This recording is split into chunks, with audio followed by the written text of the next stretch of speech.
देखो टॉपिक है हमारा frog. Frogs can live both on land and in fresh water and belong to class Amphibia of phylum Chordata. अब ये तो तुम्हें पता है एम्फीबियंस क्या होते हैं, जो लैंड पे भी रह सकते हैं और वाटर में भी रह सकते हैं। और एम्फीबियंस में हमने फ्रॉग एग्जाम्पल देखा था। फ्रॉग तुमने कितने टाइप के पढ़ लिए? 2 फ्रॉग पढ़े हैं शायद, 2 या 3 पढ़े हैं ना। एक तो कौन सा था? राना, राना टिग्राना, और एक था हाइला। हाइला का कॉमन नेम क्या था?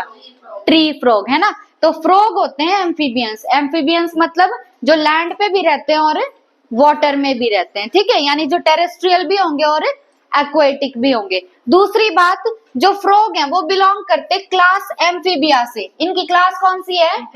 एम्फीबिया। और फाइलम कौन सा है? कॉर्डेटा। ये तो एनिमल किंगडम में पढ़ लिया ना हमने। फ्रॉग का फाइलम है कॉर्डेटा और क्लास एम्फीबिया। क्लास कौन सी है?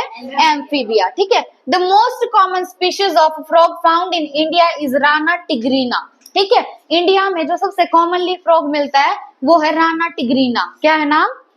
राना टिग्रीना।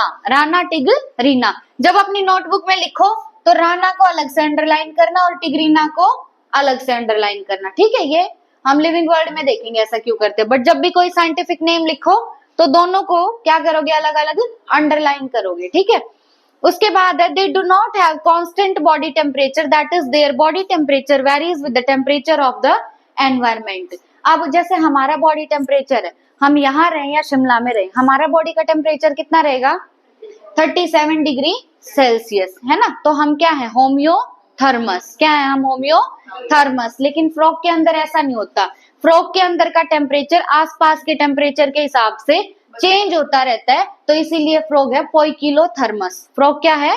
पोइकिलोथर्मस, मतलब उसका टेम्परेचर आसपास के टेम्परेचर के हिसाब से चेंज होता रहेगा, उसका कांस्टेंट बॉडी टेम्परेचर नहीं है। Such animals are called cold blooded और पोइकिलोथर्म्स। ऐसे जो एनिमल होते हैं जिनका बॉडी टेम्परेचर कांस्टेंट नहीं होता, उन एनिमल्स को हम बोलते हैं कोल्ड ब्लडेड एनिमल्स। क्या बोलेंगे? कोल्ड ब्लडेड एनिमल्स या पोइकिलोथर्म्स। क्या बोलेंगे? Poikilotherms. You might have also noticed the changes in the color of the frogs while they are in grasses and on dry land. अब कई बार क्या होता है ना, फ्रॉग का कलर भी चेंज हो जाता है। जब ग्रास में होगा तो अलग कलर होगा, जब लैंड पे होगा तो अलग कलर होगा, ठीक है। They have the ability to change the color to hide them from their enemies, यानी कैमोफ्लेज। अब कैमोफ्लेज का मतलब क्या होता है? जैसे अगर मैं इस व्हाइट दीवार पे कोई व्हाइट कलर की चीज लगा दूं, क्या वो तुम्हें दिखेगी? नहीं दिखेगी ना। तो कैमोफ्लेज एक ऐसा तरीका है कि कोई भी अगर किसी को अपने प्रीडेटर से बचना है, प्रीडेटर मतलब जैसे मैं बात कर रही हूँ बाज की और सांप की, ठीक है, तो यहाँ पे प्रीडेटर कौन है? बाज। प्रीडेटर कौन है? बाज। और सांप क्या है? प्रे। तो अगर उसको अपने प्रीडेटर से बचना है, मतलब जो उसको खाने वाला है, अगर उसको उससे बचना है तो वो अपने आप को कैमोफ्लेज करेगा। कैमोफ्लेज करने का मतलब क्या है? जिस भी जगह पे वो होगा अपना कलर वैसा ही कर लेगा। जैसे अगर फ्रॉग ग्रास में प्रेजेंट है तो वो अपना कलर ग्रीन कर लेगा। तो क्या अब प्रीडेटर को फ्रॉग दिखेगा? प्रीडेटर को फ्रॉग नहीं दिखेगा। तो इसको हम बोलते हैं कैमोफ्लेज करना। क्या बोलते हैं? कैमोफ्लेज करना, कि जैसे बैकग्राउंड में है वो अपना कलर वैसा ही कर लेता है। क्यों करता है? अपने आप को प्रीडेटर से प्रोटेक्ट करने के लिए, ठीक है। This protective colouration is called mimicry. और ये जो प्रोटेक्टिव कलरेशन है ना, प्रोटेक्टिव कलरेशन मतलब खुद को प्रोटेक्ट करने के लिए वो अपना कलर चेंज कर रहा है, इसको बोलते हैं मिमिक्री। क्या बोलते हैं? Mimicry. You may also know that frogs are not seen during peak summer and winter. जब बहुत ज्यादा गर्मी होती है ना और जब बहुत ज्यादा ठंड होती है तब हमें फ्रॉग दिखाई नहीं देते। During this period they take shelter in deep burrows to protect them from extreme heat and cold. This is known as summer sleep यानी estivation and winter sleep यानी hibernation. बहुत ज्यादा इंपॉर्टेंट है ये बात।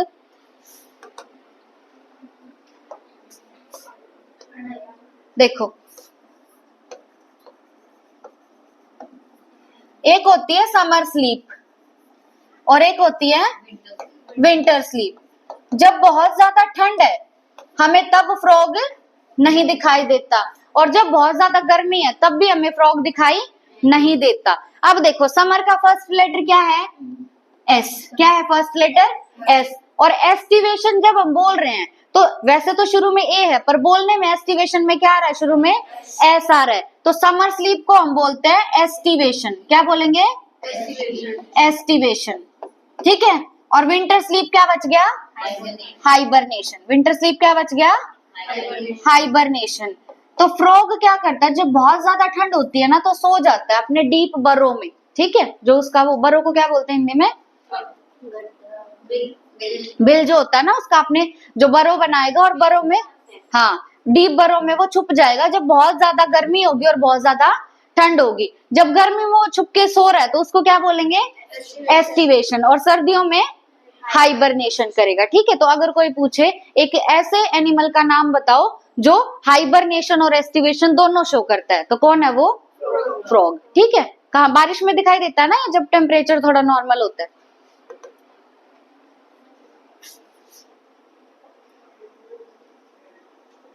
उसके बाद हमें देखनी है फ्रॉग की मॉर्फोलॉजी। मॉर्फोलॉजी का मतलब क्या होता है कि कोई भी ऑर्गेनिज्म, देखो नेक्स्ट हमें देखनी है फ्रॉग की मॉर्फोलॉजी। मॉर्फोलॉजी मतलब फ्रॉग बाहर से कैसा दिखता है। ठीक है। Have you ever touched the skin of frog, किया है फ्रॉग की स्किन को टच? मैंने तो किया नहीं, तुमने किया होगा। The skin is smooth and slippery due to presence of mucus. जो फ्रॉग की स्किन होती है ना वो स्मूथ होती है और स्लिपरी होती है। क्यों होती है फ्रॉग की स्किन स्मूथ और स्लिपरी? फ्रॉग की स्किन स्मूथ और स्लिपरी होगी because of presence of mucus. उसकी स्किन में म्यूकस प्रेजेंट होता है, इसीलिए उसकी स्किन स्मूथ और स्लिपरी है। The skin is always maintained in a moist condition. जो फ्रॉग की स्किन है वो हमेशा एक मॉइस्ट कंडीशन में मिलेगी हमें। The colour of the dorsal side of body is generally olive green with dark irregular spots.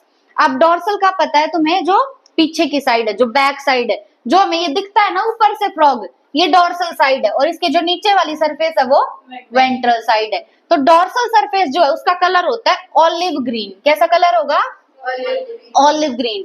और डॉर्सल साइड पे डार्क कलर के स्पॉट्स प्रेजेंट होंगे, पर वो स्पॉट्स इररेगुलर होंगे, मतलब इवन स्पेस उनके बीच में नहीं होगा, कहीं कहीं प्रेजेंट होंगे स्पॉट्स। ठीक है। तो फ्रॉग की डॉर्सल सरफेस का कलर कैसा है, ऑलिव ग्रीन। और उस सरफेस पे डार्क स्पॉट्स प्रेजेंट हैं जो कि इररेगुलर हैं। उसके बाद वेंट्रल साइड जो होगी स्किन की वो यूनिफॉर्मली पेल येलो होती है। ठीक है।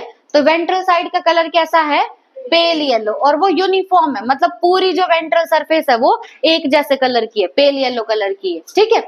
डॉर्सल साइड का colour olive green. Ventral side का कलर, वेंट्रल साइड का कलर पेल येलो। ठीक है। The frog never drinks water but absorb it through the skin. Frog कभी भी पानी नहीं पीता, वो पानी को अब्सॉर्ब करता है। और किसके थ्रू अब्सॉर्ब करेगा, अपनी स्किन के थ्रू अब्सॉर्ब करता है। Body of a frog is divisible into head and trunk. जैसे हमारी बॉडी में क्या है, हमारा हेड है, ट्रंक है और नीचे हमारी लेग्स हैं। पर फ्रॉग की बॉडी में क्या होता है, ये दो पार्ट्स में डिवाइडेड है इसकी बॉडी, हेड में और ट्रंक में। A neck and tail are absent. अब फ्रॉग के अंदर नेक और टेल दोनों एब्सेंट होते हैं। ठीक है। ये नहीं होती फ्रॉग में। नेक और टेल क्या होगी फ्रॉग में, ये नेक नहीं है ना, पूरी बॉडी के साथ कंटिन्यू है। ठीक है। ऐसे जैसे हमारे में अलग से ऐसे नहीं है ना। तो फ्रॉग के अंदर नेक और टेल एब्सेंट होती है। Above the mouth pair of nostrils is present. अब माउथ के ऊपर इसमें प्रेजेंट होगा पेयर ऑफ नॉस्ट्रिल्स। माउथ के ऊपर फ्रॉग में क्या है, पेयर ऑफ नॉस्ट्रिल्स है। ठीक है। Eyes are bulged and covered by a nictitating membrane that protects them while in water. अब इनकी जो आईज होती हैं वो बल्ज्ड होती है। बल्ज्ड का मतलब ऐसे थोड़ी बाहर की तरफ निकली हुई है। ठीक है। तो फ्रॉग की आईज कैसी हैं, बल्ज्ड है। और फ्रॉग की आईज जो है ना उनके ऊपर एक मेम्ब्रेन होती है, उस मेम्ब्रेन का नाम है निक्टेटिंग मेम्ब्रेन। क्या है मेम्ब्रेन का नाम, निक्टेटिंग मेम्ब्रेन। निक्टेटिंग मेम्ब्रेन क्यों होती है, क्योंकि फ्रॉग तो पानी में भी रहता है, पानी में रहेगा तो आंखों में कोई दिक्कत ना हो, आंखों को प्रोटेक्ट करने के लिए कौन सी मेम्ब्रेन है फ्रॉग में, nictitating membrane. On either side of the eyes a membranous tympanum यानी ईयर रिसीव्स साउंड सिग्नल्स। अब ईयर की जगह इनमें क्या प्रेजेंट होता है, टिम्पेनम प्रेजेंट होता है। ठीक है। आंखों के दोनों साइड में प्रेजेंट होगा टिम्पेनम। ठीक है। और टिम्पेनम का काम क्या है, साउंड सिग्नल्स को रिसीव करना, मतलब सुनना। ठीक है। The four limbs and hind limbs help in swimming. अब इसके अंदर ये जो आगे वाले इनको बोलते हैं फोर लिम्स और जो पीछे वाले ये होंगे हाइंड लिम्स। फोर लिम्स और हाइंड लिम्स का काम है स्विमिंग में हेल्प करना। किस में हेल्प करना? स्विमिंग में हेल्प करना। दूसरा काम है वॉकिंग में हेल्प करना। तीसरा काम है लीपिंग में और फोर्थ है बरोइंग में। फोर्थ क्या है? बरोइंग में हेल्प करना। तो फोर लिम्ब और हाइंड लिम्ब दोनों का काम क्या है? पहला काम बताओ। स्विमिंग में हेल्प करना। दूसरा वॉकिंग में हेल्प करना। तीसरा लीपिंग में हेल्प करना। लीप करना मतलब ऐसे उछल उछलता चलता है ना वो उछल उछल के, तो उसमें। और लास्ट क्या है? बरोइंग में हेल्प करना, मतलब जो अपना वो बरो बनाएगा उसमें हेल्प करेगा। ठीक है, कितने काम हो गए फोर लिम्ब और हाइंड लिम्ब के? 4। स्विमिंग, वॉकिंग, लीपिंग और burrowing. The hind limbs end in 5 digits and they are larger and muscular than forelimbs that end in 4 digits. जैसे हमारा जो फोरलिम्ब है इसमें कितने डिजिट्स हैं एक हाथ में? 5 डिजिट्स हैं। पर फ्रॉग में क्या होता है कि जो हाइंड लिम्स है उसमें तो 5 डिजिट होंगे और जो फोरलिम्ब है उसमें 4 डिजिट होंगे। बड़ा कौन सा दिख रहा है, हाइंड लिम्ब या forelimb? Hind limb. Hind limb जो है वो बड़ा है और साथ में मस्कुलर है। बड़ा है और मस्कुलर है। हाइंड लिम्ब में कितने डिजिट? 5 और फोर लिम्ब में कितने डिजिट? 4। ठीक है, बड़ा कौन सा होगा? Hind limb. ठीक है, और मस्कुलर होगा। उसके बाद है feet have webbed digits that help in swimming. अब ये जो इनके फिट है ना, यहाँ पे बीच में डिजिट्स के बीच में स्किन प्रेजेंट होती है। जैसे वो बत्तख देखी है तुमने, उसके जो पैर होते हैं उसमें यहाँ पे क्या प्रेजेंट होती है? स्किन प्रेजेंट होती है। उसको बोलते हैं वेबिंग। क्या बोलते हैं? वेबिंग। हम कहेंगे कि उनके टोज वेब्ड है, वेब टोज। वेब्ड टोज का काम क्या होता है? स्विमिंग में हेल्प करना। तो फ्रॉग के जो टोज हैं वो भी कैसे हैं?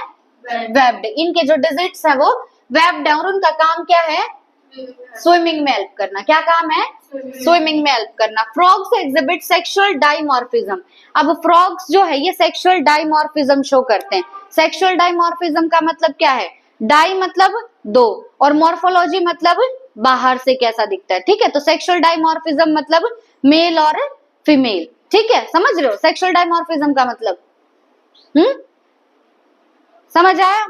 उसके बाद क्या है? Male frogs can be distinguished by the presence of sound producing vocal sacs and also a copulatory pad on the first digit of the forelimbs which are absent in female frogs. अब mail और female frog को तुम कैसे पहचानोगे? यही है sexual dimorphism. Sexual dimorphism मतलब तुम देख के बता सकते हो ये मेल है और ये फीमेल है। डाइमॉर्फिज्म मतलब दोनों अलग अलग दिखेंगे। ठीक है, सेक्सुअली दोनों अलग अलग दिखेंगे। कैसे दिख रहे हैं सेक्सुअली दोनों अलग अलग? जो मेल फ्रॉग है, मेल फ्रॉग में प्रेजेंट होंगे वोकल सेक्स। क्या प्रेजेंट होंगे? Vocal sac. अब वोकल सैक नाम से ही पता चल रहा है इनका काम है साउंड प्रोडक्शन। क्या काम है? Sound production. अब ये जो वोकल सैक है और साथ में एक होंगे कॉपुलेटरी पैड। क्या होंगे? Copulatory pad. कॉपुलेशन का मतलब पता है तुम्हें? कॉपुलेशन होता है कि जब मेल और फीमेल रिप्रोडक्शन करते हैं ना तो उसको कॉपुलेशन बोलते हैं उस एक्टिविटी को। ठीक है, तो कॉपुलेटरी पैड किस में हेल्प करेंगे? कॉपुलेशन में हेल्प करेंगे। तो कॉपुलेटरी पैड मेल में फोर लिम्ब के फर्स्ट डिजिट में प्रेजेंट होंगे। जैसे ये हमारा फोर लिम्ब है, फोर लिम्ब का फर्स्ट डिजिट कौन सा है? ये। तो इनके अंदर जो फोर लिम्ब का फर्स्ट डिजिट होगा मेल में उसके अंदर प्रेजेंट होंगे कॉपुलेटरी पैड और वोकल सैक। क्या प्रेजेंट होंगे? वोकल सैक और कॉपुलेटरी पैड फोर लिम्ब के भी फर्स्ट डिजिट पे, जबकि ये फीमेल फ्रॉग के अंदर एब्सेंट होंगे। तो तुम देख के बता सकते हो ना कि ये मेल फ्रॉग है और ये फीमेल फ्रॉग है। देखो मेल और फीमेल है। ठीक है, मेल में फोर लिम्ब में कितने डिजिट है? 4 डिजिट है। अब जो पहली डिजिट है ना मेल में उसके ऊपर प्रेजेंट होगी 2 चीजें, एक तो वोकल सैक और एक कॉपुलेटरी पैड। क्या क्या होगा? वोकल सैक और कॉपुलेटरी पैड। ठीक है, ये 2 चीजें होंगी और फीमेल में ये दोनों चीजें एब्सेंट होंगी। वोकल सैक का काम क्या है? Sound production. और कॉपुलेटरी पैड का काम क्या है? कि कॉपुलेशन में हेल्प करना। ठीक है, जो जिसको नॉर्मल भाषा में हम सेक्स बोलते हैं ना उसी को बायो में कॉपुलेशन बोलते हैं। ठीक है, तो कॉपुलेटरी पैड कहाँ होंगे? First digit of four limb पे। ठीक है, फीमेल में वो एब्सेंट होंगे। अब तुम देख के बता सकते हो कौन सा मेल और कौन सा फीमेल है। तो इसी को बोलेंगे सेक्सुअल, इसी को क्या बोलेंगे? Sexual dimorphism. ठीक है, अब इसका ये देखो, ये वाला जो पार्ट है ये क्या होगा? हेड। ठीक है, ये क्या है? आई। और ये पूरा जो बीच का पार्ट है ये ट्रंक। ये फोर लिम्ब में कितने डिजिट? 4। हाइंड लिम्ब कितने डिजिट? 5। फोर लिम्ब की फर्स्ट डिजिट पे फीमेल में कॉपुलेटरी पैड नहीं होगा, वोकल सैक नहीं होगा, पर मेल में होंगे। ठीक है, ये एक्सटर्नल फीचर्स थे फ्रॉग के। नेक्स्ट आती है एनाटॉमी ऑफ फ्रॉग। एनाटॉमी में देखो, the body cavity of frogs accommodate different organ systems such as digestive, circulatory, respiratory, nervous, excretory and reproductive systems with well developed structure and functions। मतलब frog की body के अंदर ये सारे system present है। ठीक है, रेस्पिरेटरी, एक्सक्रीटरी, रिप्रोडक्टिव, सारे स्ट्रक्चर्स हैं, एक एक करके पढ़ना है सबको। सबसे पहले हम पढ़ेंगे डाइजेस्टिव सिस्टम। अब डाइजेस्टिव सिस्टम में इनके पास होती है एलिमेंट्री कैनाल और डाइजेस्टिव ग्लैंड्स। ठीक है, फ्रॉग के डाइजेस्टिव सिस्टम में दो चीजें होंगी, एक तो होगी एलिमेंट्री कैनाल और एक होंगे डाइजेस्टिव ग्लैंड्स। ठीक है, the alimentary canal is short. Frog की एलिमेंट्री कैनाल कैसी है? शॉर्ट है, छोटी है। बिकॉज फ्रॉग्स आर कार्निवोर्स, क्योंकि फ्रॉग कैसे होते हैं? कार्निवोर्स होते हैं। And hence the length of intestine is reduced, इसीलिए इनके अंदर जो इंटेस्टाइन की लेंथ है वो कम हो गई है, रिड्यूस हो गई है। ठीक है, अब हम क्या खाते हैं? सब्जियां खाते हैं। सब्जियों को खाने के लिए ज्यादा एंजाइम्स चाहिए, है ना, ज्यादा लंबी एलिमेंट्री कैनाल चाहिए। तो अगर कोई पूछे कि हर्बीवोर्स और कार्निवोर्स में से एलिमेंट्री कैनाल लंबी किसकी होती है? हर्बीवोर्स की। कार्निवोर्स की एलिमेंट्री कैनाल छोटी होती है। ठीक है, एलिमेंट्री कैनाल छोटी क्यों? क्योंकि उनकी इंटेस्टाइन की लेंथ छोटी हो गई है। ठीक है, the mouth opens into the buccal cavity that leads to the oesophagus through pharynx. अब माउथ जो है, माउथ इनका खुलेगा बक्कल कैविटी में। माउथ किस में खुलेगा? बक्कल कैविटी में। ये माउथ है, माउथ अंदर किस में खुल रहा है? बक्कल कैविटी में। और बक्कल कैविटी जो है, बक्कल कैविटी आगे जाएगी फेरिंक्स में। किस में जाएगी? फेरिंक्स में। और फेरिंक्स के बाद आएगा ईसोफेगस। फेरिंक्स के बाद क्या आएगा? ईसोफेगस। तो फ्रॉग के अंदर क्या है? एलिमेंट्री कैनाल का साइज छोटा है या बड़ा? छोटा। क्यों? क्योंकि इंटेस्टाइन की लेंथ क्या होगी? छोटी, क्योंकि वो कार्निवोर है। ठीक है, उसके बाद फ्रॉग में सबसे पहले होगा माउथ। क्या होगा? माउथ। माउथ के बाद आएगी बक्कल कैविटी। माउथ के बाद बक्कल कैविटी। बक्कल कैविटी के बाद आएगा फेरिंक्स। बक्कल कैविटी के बाद फेरिंक्स। और फेरिंक्स के बाद आएगा ईसोफेगस। फेरिंक्स के बाद क्या? ईसोफेगस। ये ध्यान रखना, पहले फेरिंक्स और फिर ईसोफेगस है। अब ईसोफेगस क्या होती है? ईसोफेगस एक छोटी सी ट्यूब होती है जो खुलेगी स्टमक के अंदर। किसके अंदर खुलेगी? स्टमक के अंदर खुलेगी। और फिर स्टमक आगे खुलेगा इंटेस्टाइन में। स्टमक किस में खुलेगा? इंटेस्टाइन में। फिर आगे आएगा रेक्टम। और फाइनली जो बाहर की तरफ ओपनिंग प्रेजेंट होती है उसको बोलते हैं क्लोआका। क्या बोलते हैं? क्लोआका। तो पूरी सीरीज बताओ। शुरू में माउथ, माउथ के बाद बक्कल कैविटी, बक्कल कैविटी के बाद फेरिंक्स, फेरिंक्स के बाद ईसोफेगस, वो खुलेगा आगे स्टमक में। स्टमक के बाद इंटेस्टाइन, इंटेस्टाइन का लास्ट पार्ट रेक्टम। लास्ट में क्या आ जाएगा? रेक्टम। और रेक्टम में बाहर जो ओपनिंग होगी, बाहर की साइड, जैसे हमारे अंदर एनस है तो इनमें क्या होगा? क्लोआका। क्या होगा? क्लोआका। Liver secretes bile. इनका लिवर जो है वो क्या सिक्रीट करेगा? बाइल सिक्रीट करेगा। That is stored in the gall bladder. और बाइल जो है वो कहाँ स्टोर होता है? गॉल ब्लैडर में। बाइल कहाँ स्टोर होगा? गॉल ब्लैडर में स्टोर होता है। उसके बाद नेक्स्ट देखो, हमने क्या देखा था कि फ्रॉग में डाइजेस्टिव सिस्टम में एक तो है एलिमेंट्री कैनाल और एक है डाइजेस्टिव ग्लैंड्स। एक तो एलिमेंट्री कैनाल और एक है डाइजेस्टिव ग्लैंड्स। दो चीजें इनके डाइजेस्टिव सिस्टम में। एलिमेंट्री कैनाल तो हमने क्लोआका तक पढ़ ली। उसके बाद क्या आएंगे? डाइजेस्टिव ग्लैंड, है ना। पहला डाइजेस्टिव ग्लैंड क्या है? लिवर। पहला डाइजेस्टिव ग्लैंड क्या है? लिवर। लिवर का काम क्या सिक्रीट करना है? बाइल। और वो बाइल स्टोर होगा गॉल ब्लैडर में। अगला डाइजेस्टिव ग्लैंड है पेनक्रियाज। क्या है? पेनक्रियाज।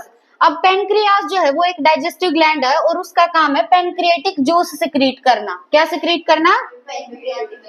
और इस पेनक्रिएटिक जूस के अंदर होते बहुत सारे डाइजेस्टिव एंजाइम्स। क्या होंगे? बहुत सारे डाइजेस्टिव एंजाइम्स होंगे। अब food is captured by the bilobed tongue. जो फ्रॉग होता है, फ्रॉग की टंग बाइलोब्ड होती है। कैसी होती है? बाइलोब्ड। मतलब दो लोब प्रेजेंट होंगे उसकी टंग में और वो ऐसे बाहर से झपट के खाना पकड़ लेता है। ठीक है, तो फ्रॉग अपना खाना कैसे पकड़ेगा? With the help of bilobed tongue.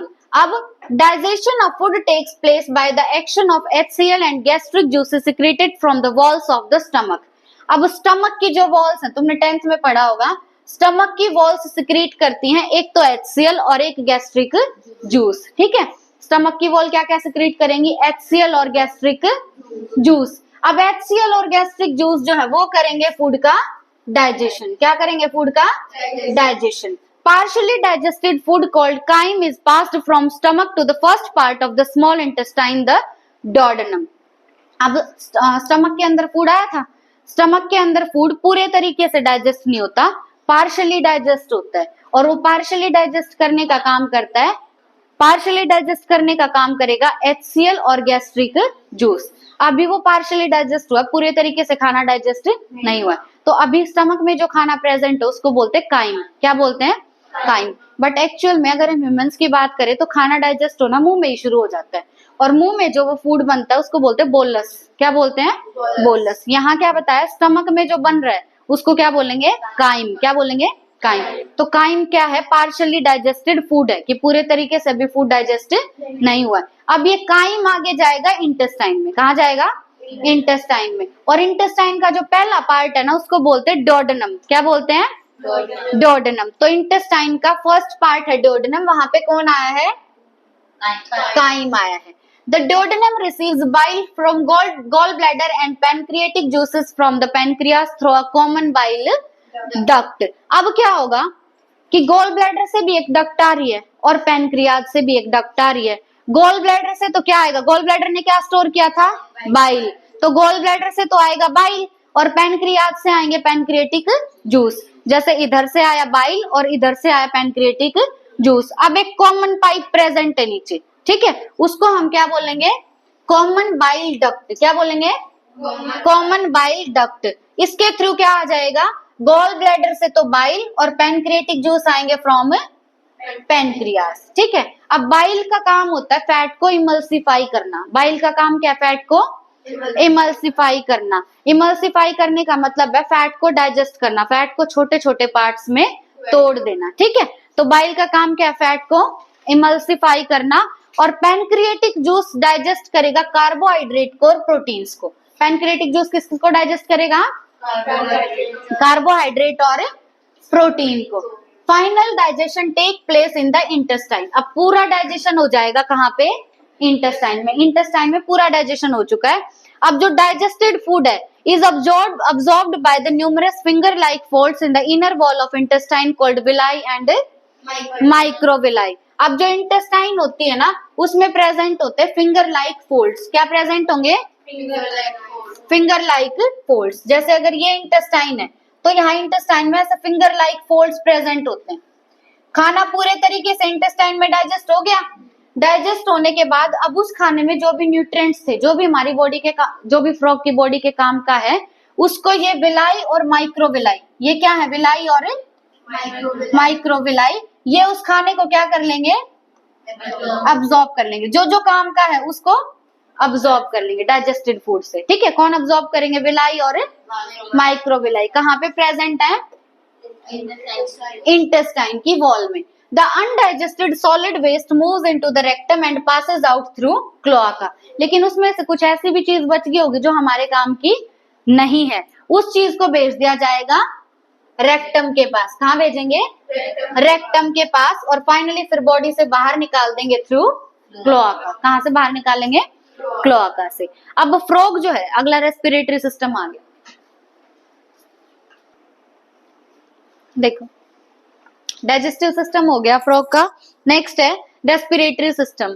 Frogs respire on land and in the water by two different methods. Frog जो है वो लैंड पे अलग तरीके से रेस्पायर करेंगे और वाटर में अलग तरीके से रेस्पायर करेंगे। मतलब फ्रॉग के अंदर रेस्पिरेशन के दो मेथड है। कितने मेथड हैं, दो। लैंड पे रेस्पायर करने के लिए अलग मेथड और वाटर में रेस्पायर करने के लिए अलग मेथड। अब वाटर में skin act as aquatic respiratory organ और उसे हम बोलेंगे क्यूटेनियस रेस्पिरेशन। मैंने तुम्हें बताया था स्किन के अराउंड एक लेयर होती है, उस लेयर को बोलते हैं क्यूटिन।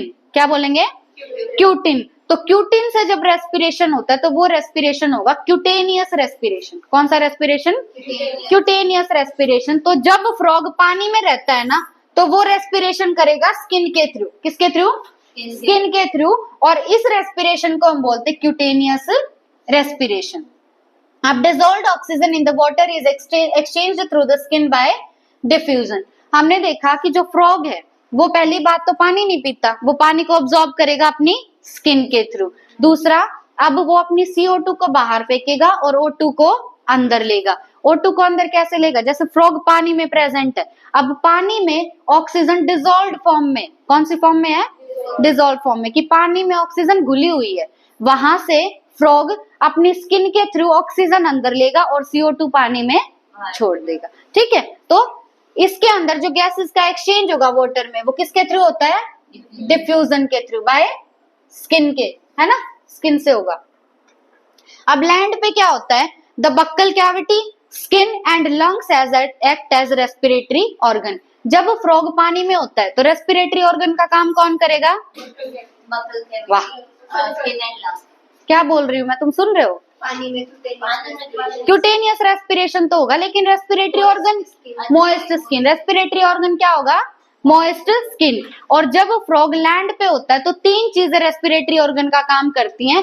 पहली चीज है बक्कल कैविटी। पहली क्या है? Buccal cavity. दूसरा है स्किन और तीसरा है लंग्स। ठीक है, पानी में एक होगा रेस्पिरेटरी ऑर्गन फ्रॉग के अंदर, वो है स्किन। और लैंड पे फ्रॉग में तीन रेस्पिरेटरी ऑर्गन है, पहला बक्कल कैविटी, दूसरा स्किन और तीसरा लंग्स। ठीक है, अब रेस्पिरेशन बाय लंग्स को हम बोलते हैं पल्मोनरी रेस्पिरेशन। पता है तो तुम्हें, जब लंग्स के थ्रू रेस्पिरेशन होता है तो उस रेस्पिरेशन को क्या बोलेंगे? Pulmonary respiration. द लंग्स, अब लंग्स कैसे होते हैं इनके वो देखना। लंग्स जो है वो इलोंगेटेड है। कैसे लंग्स? इलोंगेटेड। और इनमें लंग्स का एक पेयर प्रेजेंट होता है। एक पेयर मतलब कितने लंग्स होंगे? दो लंग्स होंगे। अब लंग्स का कलर है पिंक और उनकी शेप है सैक लाइक, मतलब बोरी जैसी शेप होगी। ठीक है, तो कलर कैसा है इनके लंग्स का? पिंक। शेप कैसी है? Sac like. ठीक है, और ये प्रेजेंट होंगे in the upper part of the trunk region, मतलब थॉरेक्स के पास। जो इनका ट्रंक रीजन था उस ट्रंक रीजन के अपर पार्ट में, मतलब थॉरेक्स के पास प्रेजेंट है इनके लंग्स। शेप कैसी?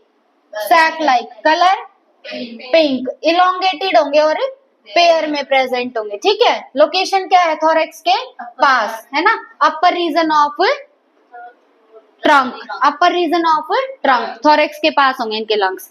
Air enters through the nostrils into the buccal cavity and then into the lungs. Air पहले जाएगी नॉस्ट्रिल्स में, नॉस्ट्रिल्स के बाद एयर जाएगी नॉस्ट्रिल्स के बाद बक्कल कैविटी में, नॉस्ट्रिल्स के बाद बक्कल कैविटी में, और बक्कल कैविटी से जाएगी लंग्स में। ठीक है, एयर पहले गई नॉस्ट्रिल्स में, नॉस्ट्रिल्स के बाद बक्कल कैविटी में, और बक्कल कैविटी के बाद लंग्स में। अब जब एस्टिवेशन होता है, एस्टिवेशन कौन सी स्लीप थी?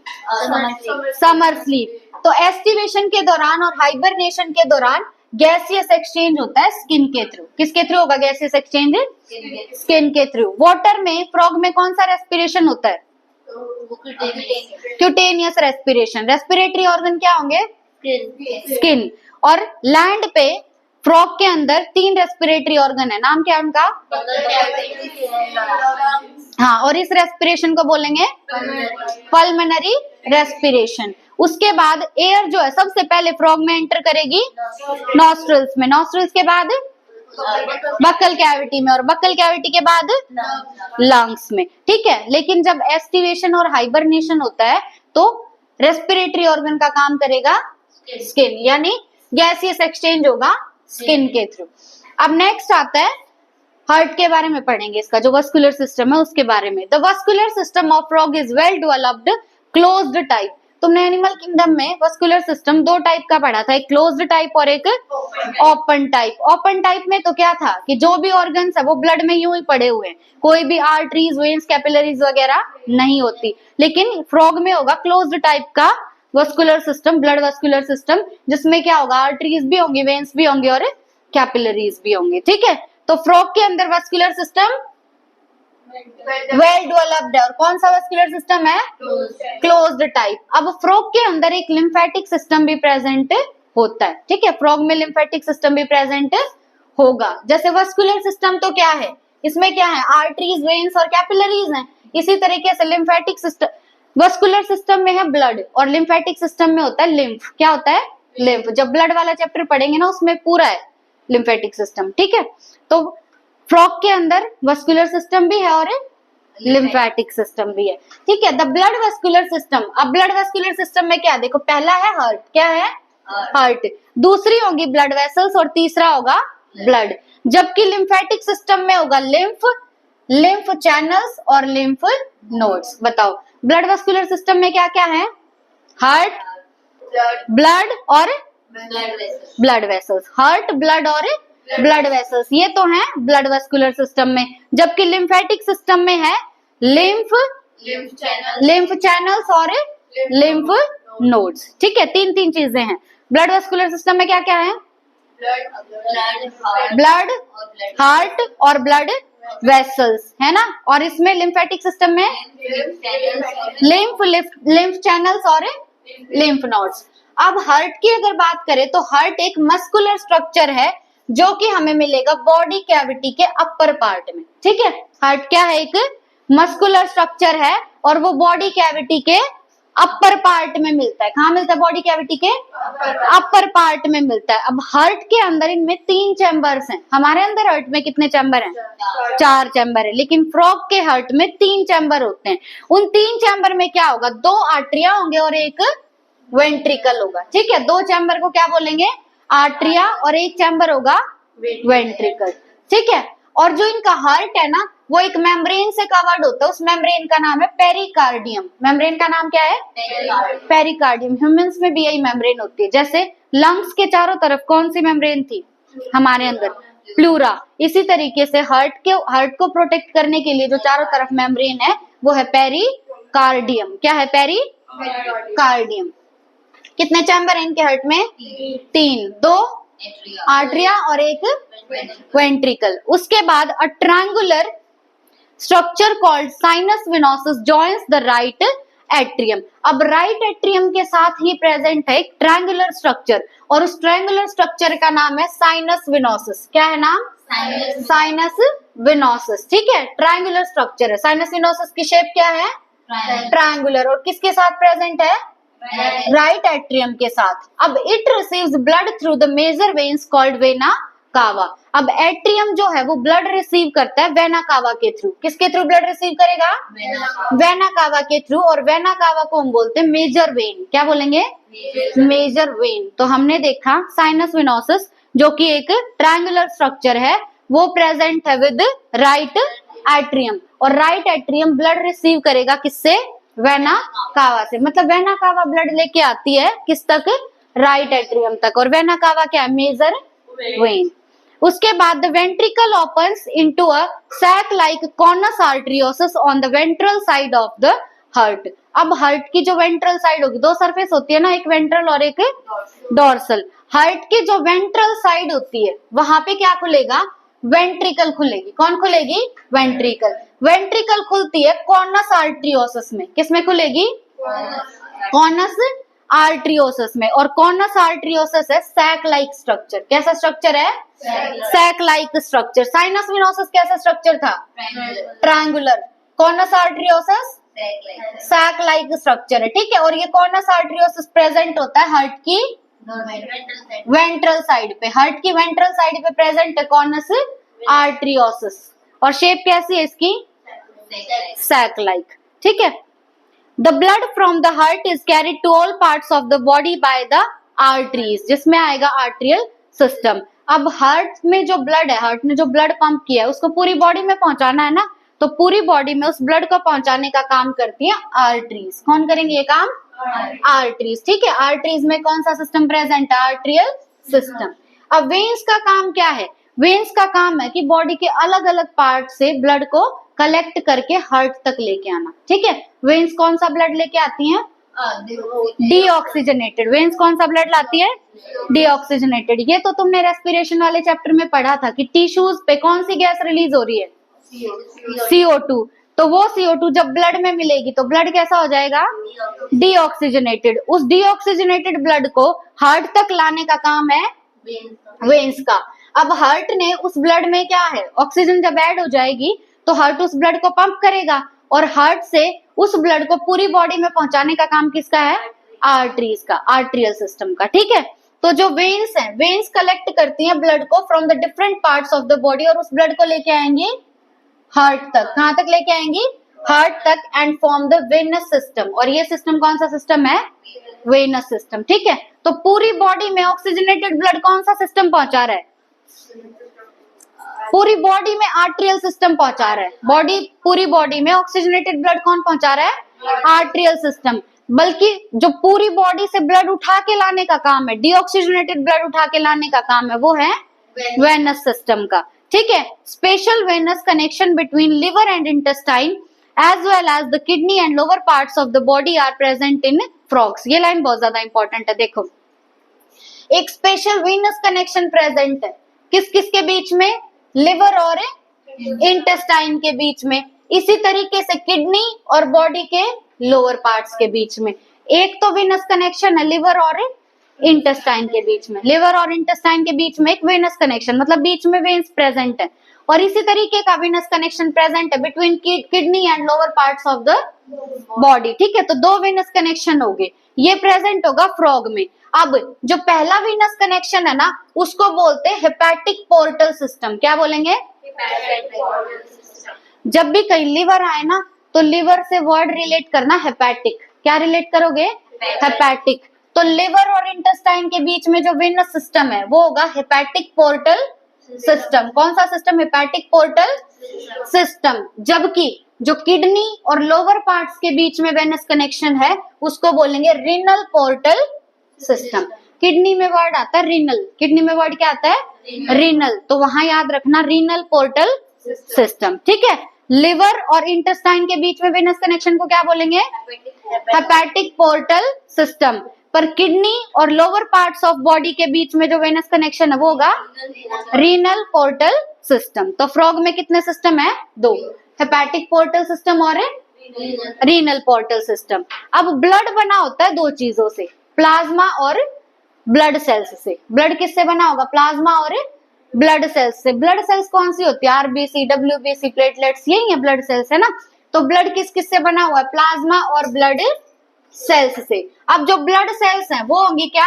आरबीसी, डब्ल्यूबीसी और प्लेटलेट्स। आरबीसी का एक और नाम है इरिथ्रोसाइट्स। क्या है नाम? डब्ल्यूबीसी का एक और नाम है ल्यूकोसाइट्स। क्या है नाम? ल्यूकोसाइट्स। और प्लेटलेट्स का नाम होता है थ्रोम्बोसाइट्स। प्लेटलेट्स का नाम क्या होता है? थ्रोम्बोसाइट्स। ठीक है, तो ब्लड इनका बना हुआ है किस किस से? प्लाज्मा से और ब्लड सेल्स से। ब्लड सेल्स कितने हैं? तीन, आरबीसी, डब्ल्यूबीसी और प्लेटलेट्स। आरबीसी का एक और नाम एरिथ्रोसाइट्स और डब्ल्यूबीसी का एक और नाम ल्यूकोसाइट्स और प्लेटलेट्स का थ्रोम्बोसाइट्स। ठीक है, अब आरबीसीज जो होते हैं वो न्यूक्लिएटेड होते हैं and contain red coloured pigment namely haemoglobin. हमारे अंदर जो मेच्योर आरबीसी होती है उसमें न्यूक्लियस प्रेजेंट नहीं होता। हमारी मेच्योर आरबीसी में न्यूक्लियस नहीं होता, मैमल्स की मेच्योर आरबीसी में, है ना। पर फ्रॉग के अंदर जो आरबीसी है वो है न्यूक्लिएटेड, हमारी होती है ई न्यूक्लिएटेड। फ्रॉग की आरबीसी कैसी है? न्यूक्लिएटेड। और उसमें एक हीमोग्लोबिन पिगमेंट प्रेजेंट होगा। हीमोग्लोबिन पिगमेंट का कलर कैसा होता है? Red colour. ठीक है, अब जो लिम्फ है वो ब्लड से अलग होता है। लिम्फ ब्लड से अलग क्यों है? क्योंकि इसके अंदर कुछ प्रोटीन और आरबीसी एब्सेंट होते हैं। ठीक है, तो लिम्फ ब्लड से अलग है। लिम्फ ब्लड से अलग क्यों है? क्योंकि उसमें कुछ प्रोटीन और आरबीसी एब्सेंट होते हैं। ठीक है, तो अगर कोई पूछे लिम्फ और ब्लड अलग अलग क्यों है? क्योंकि लिम्फ में कुछ प्रोटीन और आरबीसी एब्सेंट होते हैं। ठीक है, the blood carries nutrients, gas and water to the respective sites during the circulation. जब ब्लड का सर्कुलेशन हो रहा होता है तो उस टाइम पे ब्लड पूरी बॉडी में पहुंचाता है न्यूट्रिएंट्स, गैसेस और वाटर। जहां भी उनको जाना वहां तक ब्लड उनको पहुंचा के आएगा। किस किस को? न्यूट्रिएंट्स को, गैसेस को और वाटर को। The circulation of blood is achieved by the pumping action of the muscular heart. अब जो हार्ट है ये ब्लड सर्कुलेशन कैसे करा रहा है? अपनी पंपिंग एबिलिटी की वजह से। किसकी वजह से? पंपिंग एबिलिटी की वजह से। अब इस पैराग्राफ में ना जहां तुम कंफ्यूज हो सकते हो वो ये लाइन है, एक तो साइनस विनोसिस वाली और एक कॉर्नस आर्टरियोसिस वाली। बाकी पूरा पैराग्राफ आसान है। साइनस विनोसिस वाली क्या थी कि राइट एट्रियम के साथ प्रेजेंट है साइनस विनोसिस। क्या प्रेजेंट है? Sinus venosus. साइनस विनोसिस की शेप क्या है? ट्रायंगुलर। उसके बाद अगली बात क्या थी कि जो राइट एट्रियम है वो ब्लड रिसीव करता है किससे? मतलब राइट एट्रियम में ब्लड डालने का काम है वेना कावा का। किसका काम है? वेना कावा का। ठीक है, और वेना कावा क्या है? Major vein. अब जो वेंट्रिकल है, वेंट्रिकल खुलती है कॉर्नस आर्टरियोसिस में। वेंट्रिकल किस में खुलती है? कॉर्नस आर्टरियोसिस में। कॉर्नस आर्टरियोसिस की शेप सैक लाइक। और कॉर्नस आर्टरियोसिस हार्ट के वेंट्रल साइड में प्रेजेंट है। हार्ट के कौन से साइड में प्रेजेंट है? वेंट्रल साइड में। ठीक है, बस ये दो बातें इसमें थोड़ी ज्यादा ध्यान रखना। ठीक है, हाँ रोको।